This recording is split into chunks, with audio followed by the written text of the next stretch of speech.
back in the front. Once again, there's an onion, there's the seats, there's these little handles, which were on JYV. There's a strap there.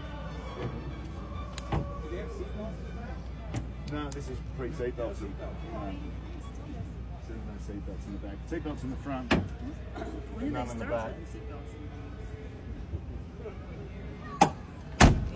A real room. Sorry.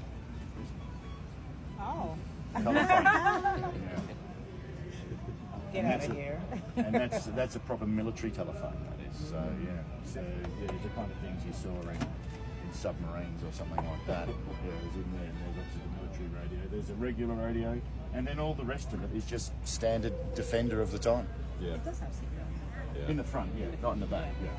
Cruise. So if you look at photos, especially mainly of a Ranger, we'll see it on her latest, her last Range Rover.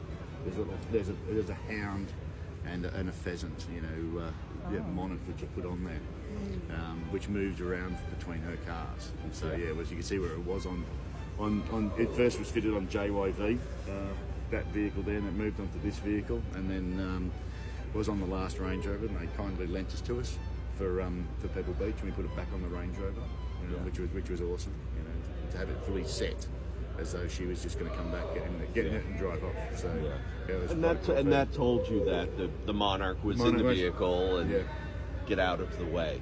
Yeah, get out of the way. Yeah, exactly. I mean, well, this is a 1983 vehicle. That hole right down there is a hand crank.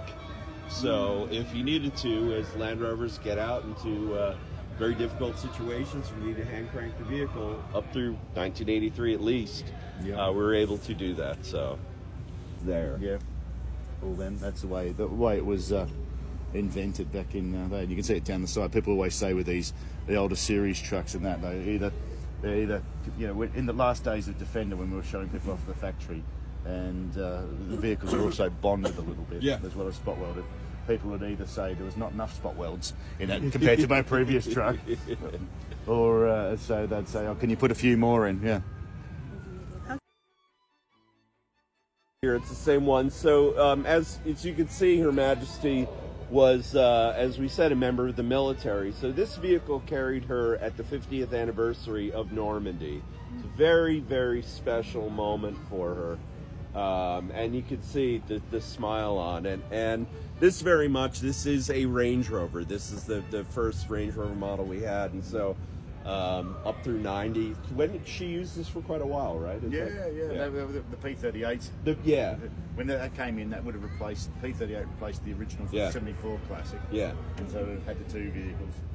And once again, if you want to walk around the back to the 54 model, nice. and that you fold the seats up, and the rest pops out like that. So more leather, more padding. Yeah, I mean, here's the feature, is the additional, is the little pocket for an umbrella. Having had that very British weather yesterday, we could have had the Royal umbrellas out, but it was easy to keep them covered up. Yeah. And there were special modifications too. The exhaust was done in a certain way to make sure that it was quiet. Oh, no, super quiet. Yeah, super quiet. You obviously got the step at the back which pulls out, and everything. That.